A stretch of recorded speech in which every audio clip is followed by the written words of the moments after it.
ఈ రాత్రి మన ఉపవాస ప్రార్థనలో రెండవ రోజు. మరి రాత్రికాల సెషన్కి వచ్చాం. ఈ రాత్రికాల సెషన్లో దేవుని యొక్క వాక్యాన్ని మనం ధ్యానం చేద్దాం. యెషయా గ్రంథం 53వ అధ్యాయం. ఈ అధ్యాయం అంతటిని కూడా మనం మార్చి చదువుకుందాం. మీ వాక్యం బిగ్గరగా గట్టిగా మీ భాగాన్ని చదివేటప్పుడు శ్రద్ధగా మరి దేవునికి మహిమకరంగా చదవాలని కోరుతా ఉన్నాను. యెషయా గ్రంథం 53వ అధ్యాయం.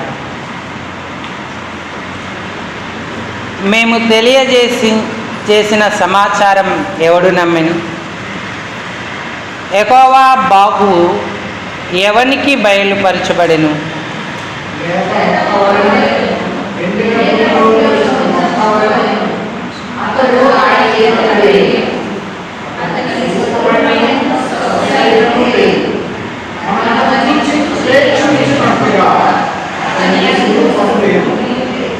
అతడు తృణీకరింపబడిన వాడాయను, మనుషుల వలన విసర్జింపబడిన వాడును, వ్యసనాక్రాంతుడిగాను వ్యాధిని అనుభవించిన వాడిగాను మనుషులు చూడనొల్లని వాడుగాను ఉండెను. అతడు తృణీకరింపబడిన వాడు గనుక మనము అతనిని ఎన్నిక చేయకపోతిమి.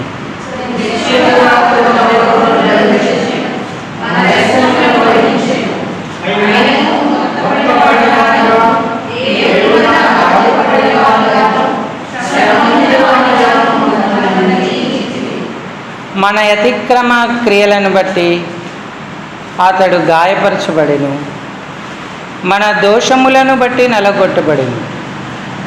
మన సమాధానార్థమైన శిక్ష అతని మీద పడెను. అతడు పొందిన దెబ్బల చేత మనకు స్వస్థత కలుగుచున్నది.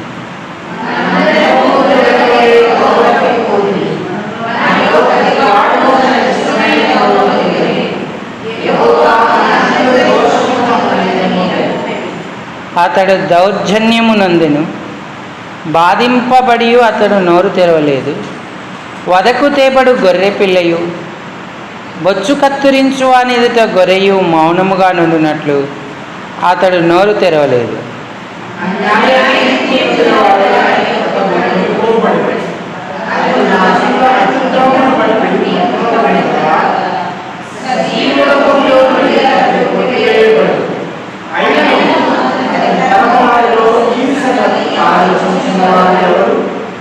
అతడు మరణమైనప్పుడు భక్తిహీనులతో అతనికి సమాధి నియమింపబడిను.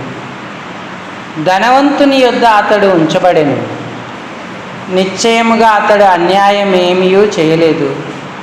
అతని నోట ఏ కపటమును లేదు.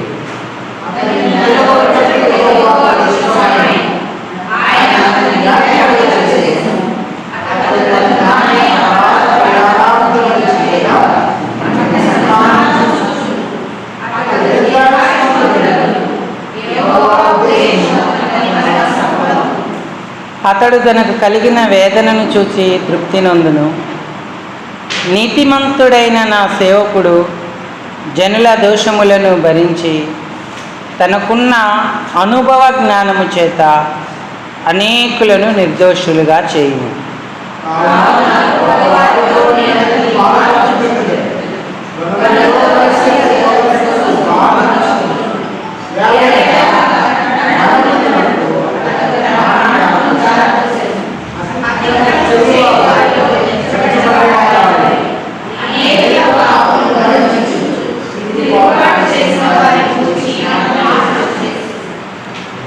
చాలండి.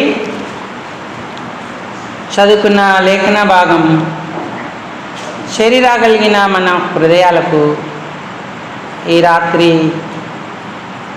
ఉపవాస ప్రార్థన నిమిత్తమై హెచ్చరికగా, పురికొల్పుగా, ఆశీర్వాదకరంగా, దీవెనకరంగా ప్రేమగల దేవుడు చేయునుగాక. ఆమేన్. ప్రభు ప్రజలారా,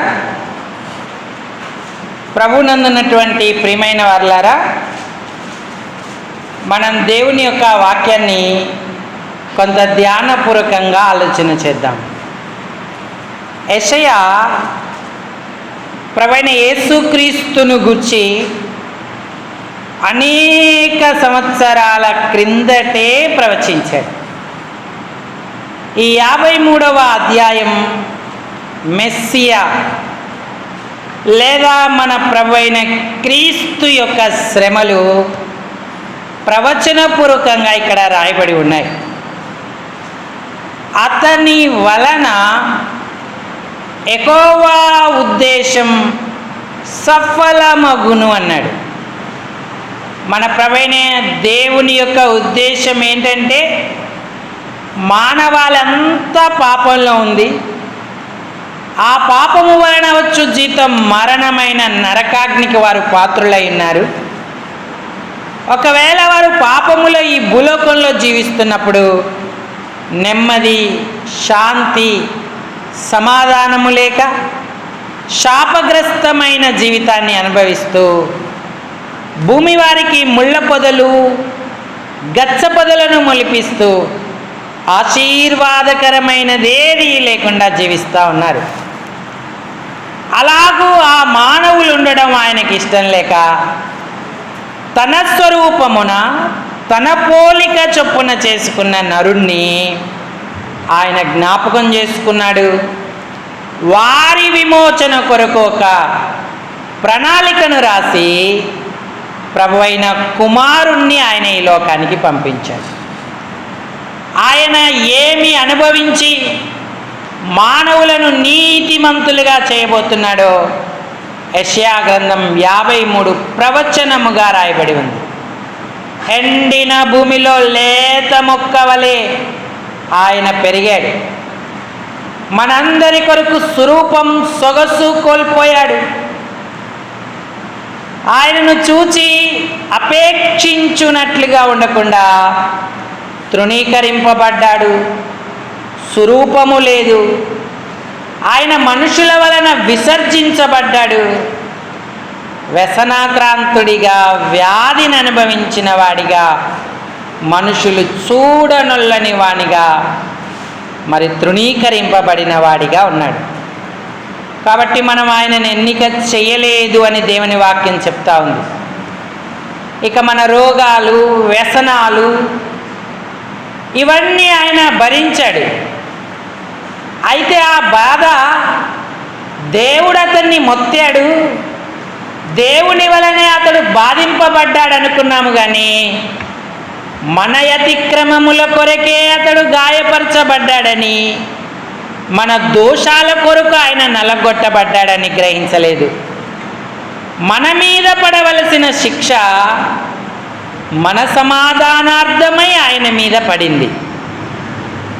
ఆయన పొందిన దెబ్బల చేత మానవులందరికీ, ఆయనను అంగీకరించిన వారందరికీ స్వస్థత కలుగుచున్నది అన్నాడు. యేసు ప్రభు వారి యొక్క శ్రమలు ముందుగానే ప్రవక్త అయిన యెషయా ద్వారా ప్రవచించబడ్డాయి. ఇక మన స్థితి ఎంతో దారుణం. మనం గొర్రెల వలె త్రోవ తప్పాం. మనకిష్టమైన త్రోవకు వెళ్ళాం.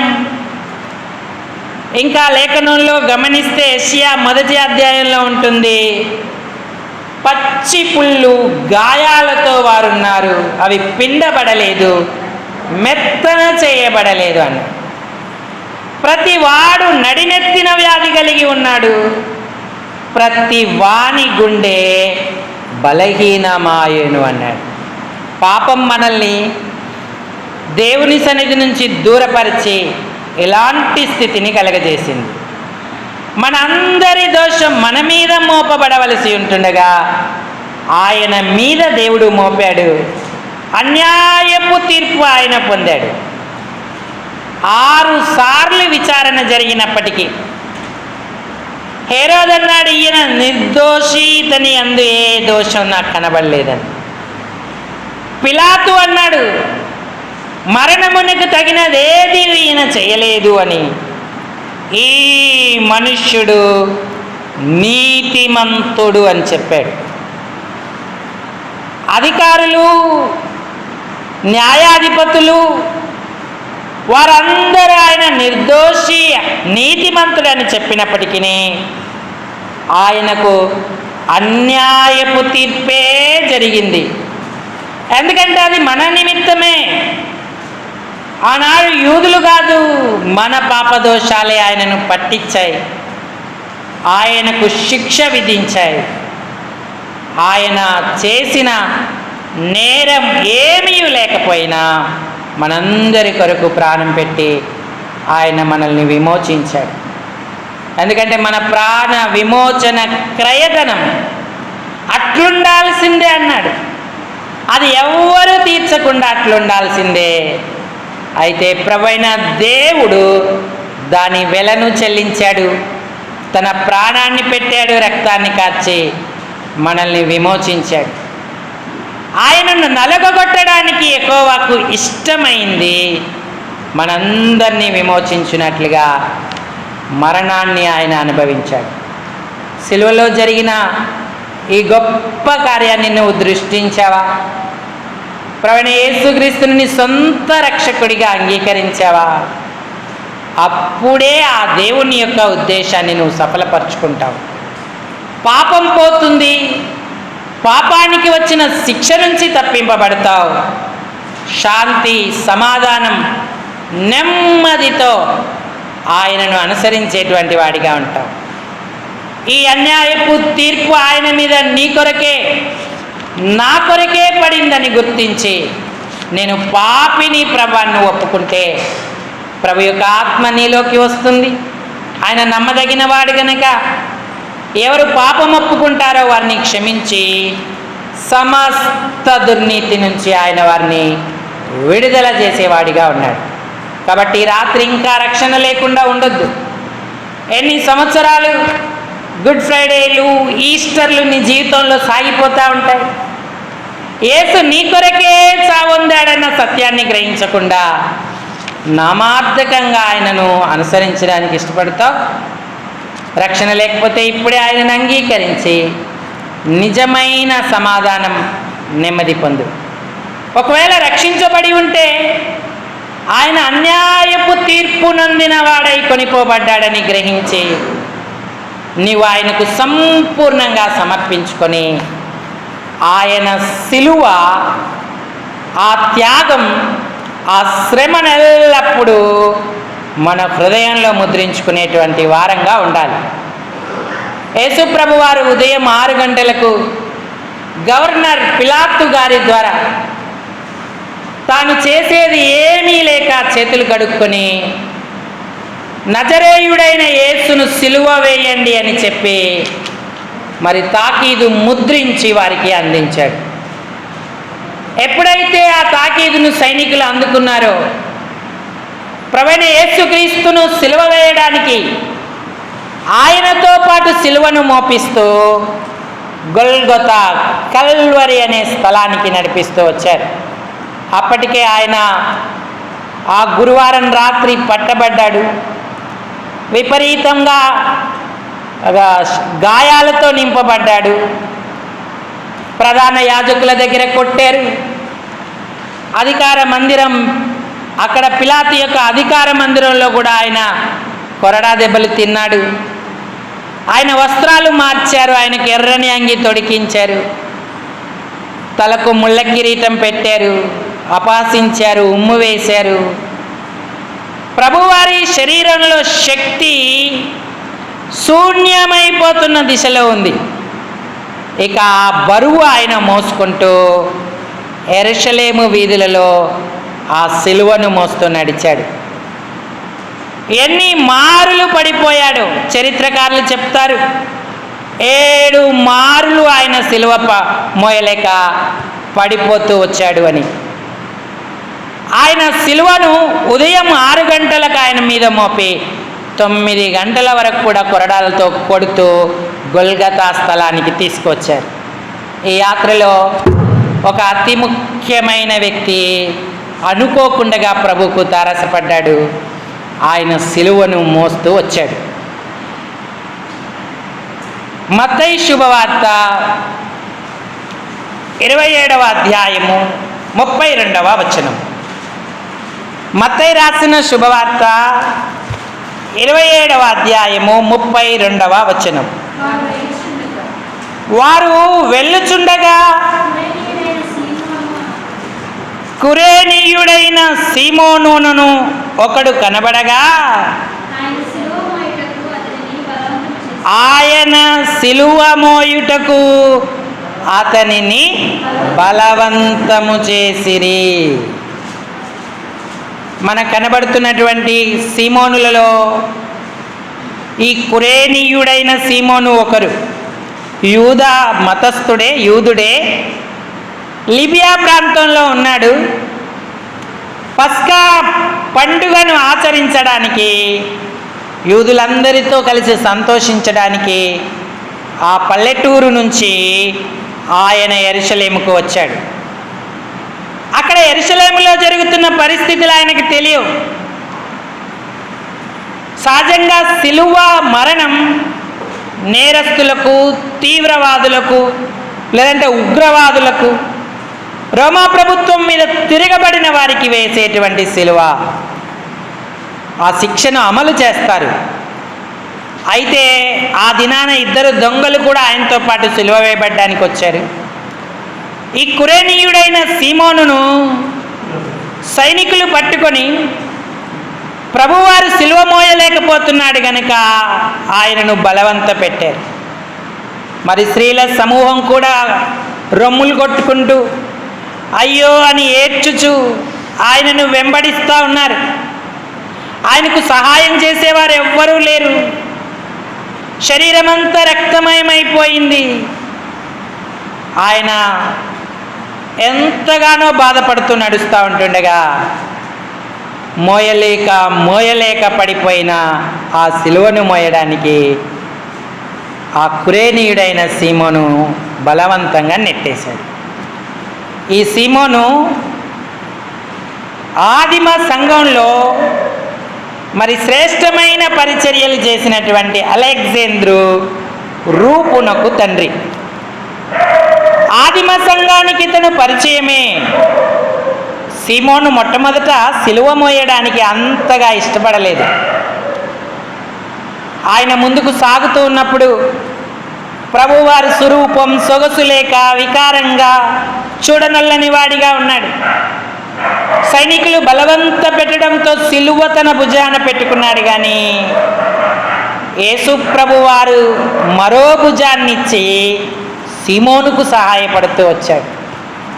ఆయన మొదట ఇష్టపడకపోయినా ఆ సిలువ ఎప్పుడైతే భుజాన పెట్టుకున్నాడో, మరి సైంటిస్టులు, చరిత్రకారులు చెప్తారేంటంటే యేసు ప్రభు యొక్క రక్తము ఆ సిలువ మీద అంటి ఉన్నది. సీమోను ఎప్పుడైతే తన భుజం మీద ఆ సిలువ మోపుకున్నాడో ఆ సిలువలో స్రవించిన రక్తము సీమోను యొక్క స్వేదరంధ్రాలు, చర్మరంధ్రాల ద్వారా అతని శరీరంలోకి ప్రవేశించింది. ఎప్పుడైతే ఆ రక్తపు స్పర్శ సీమోనుకు తగిలిందో వెంటనే యేసు ప్రభును ఆయన దృష్టించడంలో ఎంతో మార్పు కలిగింది. ఆయనను గుర్తించాడు, గ్రహించాడు, యేసు అని తెలుసుకున్నాడు. ఇద్దరైతే దొంగలు, వారికి తగిన శిక్షే, కానీ ఈయన నిరపరాధి అని గుర్తించాడు. గొల్గొతా వరకు ఆయన సిలువను మోస్తూ వచ్చాడు. అయితే ఆ స్థలం రాగానే కురేనీయుడైన సీమోనును పక్కకు త్రోశారు. యేసు ప్రభుతో ఏదో మాట్లాడాలి అనుకున్న సీమోనుకు అవకాశం దొరకలేదు. సీమోను దూరంగా నెట్టివేయబడ్డాడు. ఆ సైనికులు యేసును సిలువ వేయడానికి అక్కడికి తీసుకువెళ్ళిపోయారు. కానీ సీమోను హృదయంలో గొప్ప మార్పు కలిగింది. ప్రభువును అంగీకరించడానికి, ఆయన నామాన్ని మహిమపరచడానికి ఆయన తీర్మానించుకున్నాడు. ఈనాడు మన అనుదిన యాత్రా జీవితంలో సిలువను మోస్తున్నావా? సిలువ అంటే ఏదో మన మెడలో వేసుకునే వస్తు రూపమైనది కాదు, లేదా సమాధుల దగ్గర పెట్టే వస్తురూపమైన సిలువ కాదు, ఇంటిలో ఆకారంగా పెట్టుకునే సిలువ కాదు, చర్చెస్లో కూడా మనం పెట్టుకునేటువంటి సిలువ కాదు. ఆదిమ సంఘం వస్తురూపమైన సిలువకు ఎప్పుడూ ప్రాధాన్యత ఇవ్వలేదు. ఆనాడు సిలువ అంటే వారు ఏం గ్రహించారంటే స్వార్థాన్ని త్యాగము చేయడమే, స్వయాన్ని చంపడమే, శ్రమను అనుభవించడమే, ప్రేమను ప్రకటించడమే సిలువ అని వారు గుర్తించారు. అందుకే నేను క్రీస్తుతో కూడా సిలువ వేయబడి ఉన్నాను, ఇకను జీవించువాడను నేను కాను, ప్రభువే నాయందు జీవించుచున్నాడు అన్నారు. అంటే అర్థం స్వయాన్ని చంపుతున్నారు, ప్రేమను పంచుతున్నారు, స్వార్థపరత్వాన్ని వదిలిపెట్టి ప్రభు దయను ప్రకటిస్తూ ఉన్నారు. సిలువ మోయడం అంటే మన స్వయాన్ని చంపడమే. ప్రతి వాడు తన సిలువను మోసుకొని నన్ను వెంబడించవలెను అన్నాడు. సిలువ వేయబడిన యేసుక్రీస్తును ప్రకటిస్తున్నామన్న వారందరూ కూడా ప్రతిదినం మనల్ని మనం ఉపేక్షించుకొని మన సిలువను మోయాలి. ఆ అనుభవాన్ని మనం కలిగి ఉన్నామా? అక్షరార్థమైన వెండి బంగార సిలువలు మనకు ఉపయోగపడవు. స్వార్థాన్ని చంపుకొని, స్వయాన్ని శిక్షించుకొని, శ్రమను అనుభవిస్తూ ప్రభు యొక్క ప్రేమను పంచడమే సిలువ అని గుర్తించాలి. ఈ సిలువ యాత్రలో సీమోనుకు గొప్ప ధన్యత దక్కింది. ఆయన ప్రభైన దేవుని సిలువను మోసాడు, ప్రభైన యేసుక్రీస్తు యొక్క కృపను పొందుకున్నాడు. కాబట్టి ప్రియులారా, శుభ శుక్రవారం అంటే ఆ స్థితిని మనం గుర్తిస్తూ దినదినము మనలో ఉన్నటువంటి శరీరాన్ని, స్వయాన్ని సిలువ వేస్తూ ప్రభువుకు మహిమకరంగా మనం జీవించే వారంగా ఉండాలి. కురేనీయుడైన సీమోనుకు మొట్టమొదట అటు ధన్యత దక్కింది. ఆయన దేవుణ్ణి మహిమపరిచాడు. ఇక రెండవ సంగతి ఏంటంటే, ప్రభువైన యేసుక్రీస్తు వారు సిలువ వేయబడినప్పుడు ఆయన బిగ్గరగా కేక వేసి ప్రాణం విడిచాడు. అప్పుడు పరిస్థితులన్నీ మారిపోయాయి. మత్తయి శుభవార్త 27వ అధ్యాయము 50వ వచనం. మత్తయి 27:50.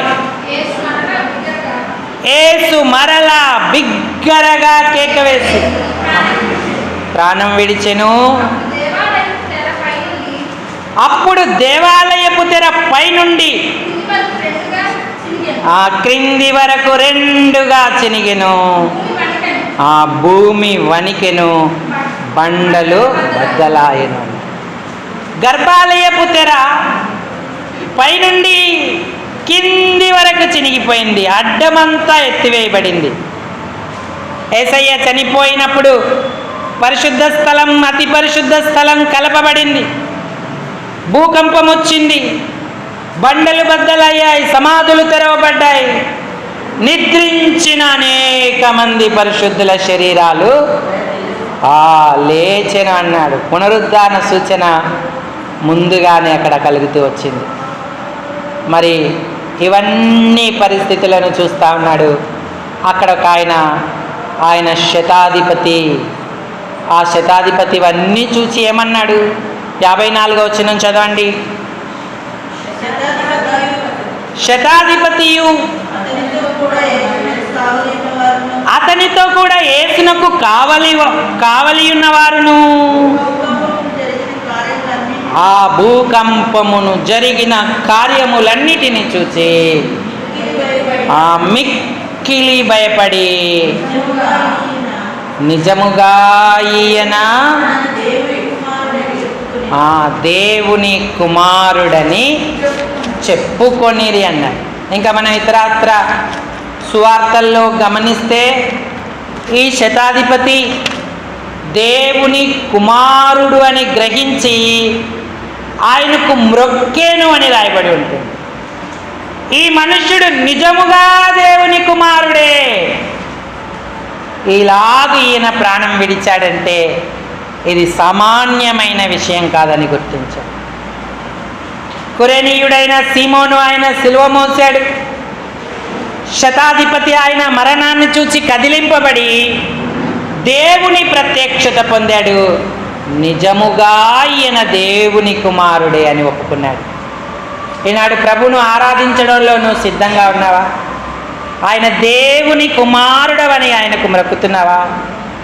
మన రక్షణ కొరకు మరణాన్ని అనుభవించి మనల్ని విమోచించాడు. మనం దినదినము ఆయన సిలువను మోయడమే కాదు, ఆయనను ఆరాధించేటువంటి వారంగా ఉండాలి. ఎందుకంటే మన ఆత్మను విమోచించిన దేవుడు ఆయన, రక్షకుడు ఆయన. ఆరాధన చేయకపోతే ఆయనకు మహిమ కలగదు. ఆరాధన ఆయన ఆనందించేవాడిగా ఉంటాడు. మహిమ నిమిత్తమే ఆయన మనల్ని సృజించాడు. కాబట్టి విమోచింపబడిన వారందరూ ఆయనను గణపరచాలి, ఆయనకు కృతజ్ఞత చెల్లించాలి. దేవా, నా రక్షణకై స్తోత్రం, నా పాప విమోచన కొరకు నువ్వు చేసిన త్యాగానికి కృతజ్ఞతలు, నిజముగా నీవు దేవుని కుమారుడవు అని ఆయనతో చెప్పాలి. అప్పుడు మనం ఎంతో ధన్యులమవుతాం. శతాధిపతి వలె ఆయన మరణ దినాన మనం ఆయన్ని ఆరాధించాలి. ఆయన యొక్క కృపను మనం పొందుకోవాలి. ఆ గ్రహింపు మనం కలిగి ఉండాలి. ఇక మూడవదిగా, ఆయన చనిపోయిన తర్వాత ఒక వ్యక్తి మనకు కనబడతా ఉన్నాడు. 42 నుంచి సహాయం చేయండి. మార్కు సువార్త 15, మార్కు 15:42. ఆ దినము సిద్ధపరచు దినం,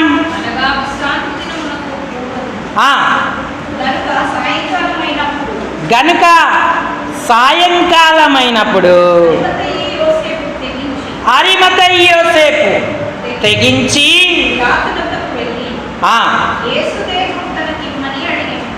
యేసు దేహము తనకిమ్మని అడిగెను. ఎక్కడికి వెళ్ళాడు ఇతను? పిలాతు దగ్గరికి వెళ్ళాడు. పిలాతు ఆ రోమా ప్రభుత్వపు అధికారి. మరి అధికారుల దగ్గరికి అందరూ వెళ్ళడం సాధ్యం కాదు కదా. అరిమతయి యోసేపు అప్పటి వరకు కూడా రహస్య శిష్యుడిగా ఉన్నాడు, తెగింపు లేనివాడిగా ఉన్నాడు. ఎందుకంటే ఈయన ఘనత వహించిన ఒక సభ్యుడు అన్నాడు. సన్హెడ్రిన్ సభలో, యూదుల మహాసభలో ఇతనికి అత్యంత ఘనత ఉంది. దేవుని రాజ్యం కొరకు ఈయన ఎదురు చూచేవాడు.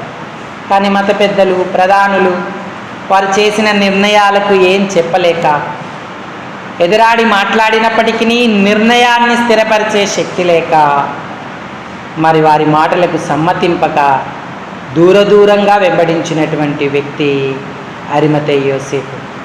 ఇప్పుడు యేసు చనిపోయిన తర్వాత ఎంతో తెగింపు కలిగి ఆయన ముందుకు వచ్చాడు. ఎందుకంటే యేసు యొక్క భౌతిక కాయం శిలువలో వేలాడుతూ ఉంది. శిష్యులందరూ పారిపోయారు. యోహాను, బలహీనురాలైన ఆయన తల్లి మరియమ్మ, మరికొందరు స్త్రీలు మాత్రమే ఆ శిలువ దగ్గర ఉన్నారు. మరి తెల్లవారితే విశ్రాంతి దినం గనక ఆ దినాన దేహాన్ని అక్కడ ఉంచకూడదు. ఇప్పుడు ఏం చేయాలి? యేసు దేహం నాకిమ్మని అడిగే శక్తి మరియమ్మకు లేదు. అధికారుల దగ్గరికి వెళ్ళలేని సామాన్యురాలు.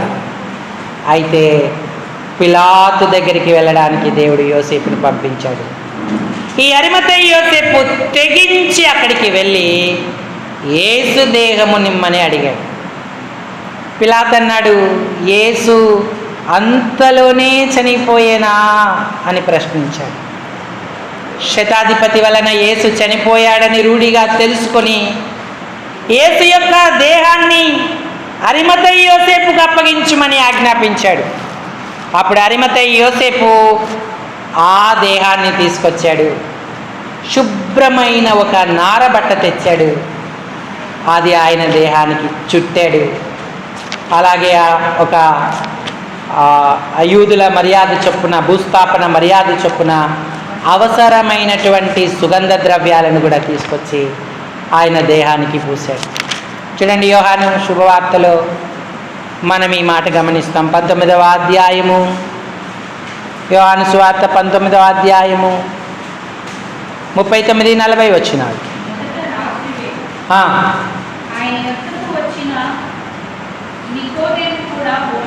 మొదట రాత్రి వేళ యేసు దగ్గరికి వచ్చిన నికోదేము కూడా, ముందు వచనంలో అరిమతయి యోసేపు, 38వ వచనంలో రాశాడు, అటు తర్వాత యూదుల భయము వలన రహస్యంగా యేసు శిష్యుడు అరిమతయి యోసేపు. ఈ అరిమతయి యోసేపు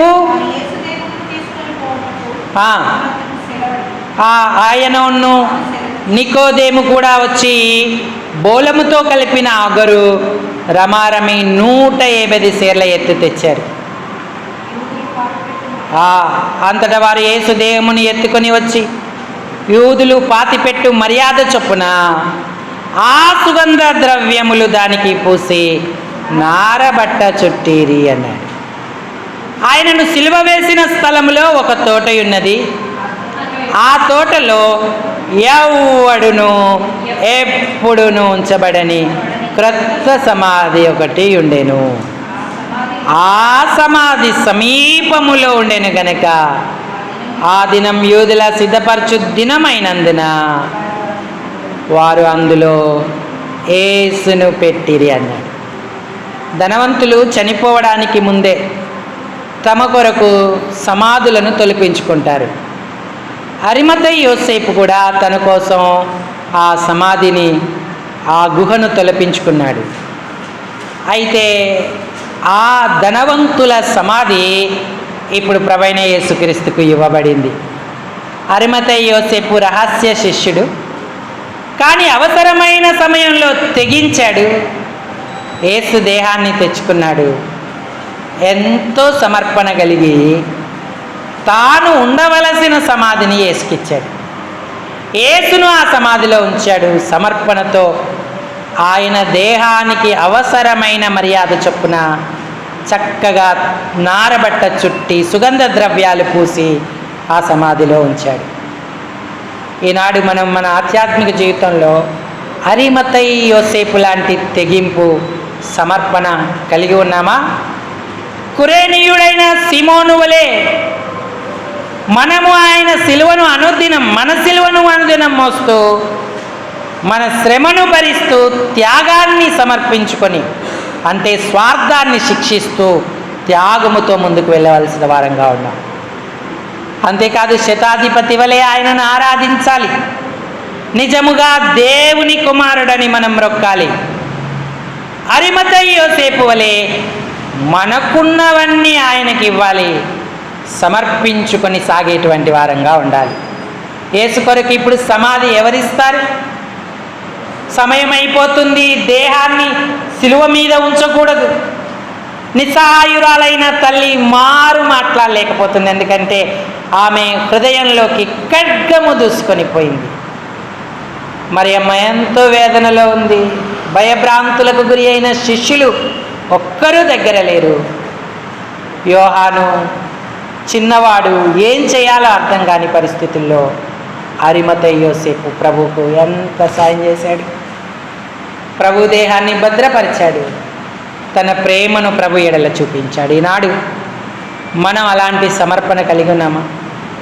ఆయనకు అవసరమైనవి చేయడానికి సిద్ధపడుతున్నామా?